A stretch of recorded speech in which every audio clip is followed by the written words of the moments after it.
Okay, so I get asked all the times, when I do my squats, like it hurts on the top. A couple of reasons. One, you're not just used to it yet. It does hurt holding it, okay? You're holding iron, it's like holding metal across your back. It's gonna hurt, okay? However, you can eliminate the process a little bit. If you've got a thick top on or a hoodie, you can put the hood down on it. Or if you happen to have one of these, you can use it. Bear in mind though, this thickness is not a squat pad, this is a hip thrust pad.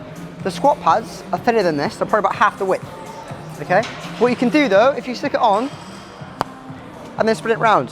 When you order these and you get these, you should do this out of common practice. If you decide to use one, you should use it will come with a bit of like a Velcro tie it so it gets pinned.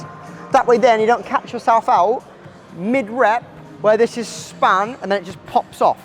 So again, it's a quick fix, but it's not the best fix. So from here, I come under, set, it just makes it a little bit easier, a little bit more comfortable. So when I come out, I can sit, it shouldn't hurt so much. Again, at the same time though, if the pad spins, it will just pop off. So just bear that in mind. Have a go.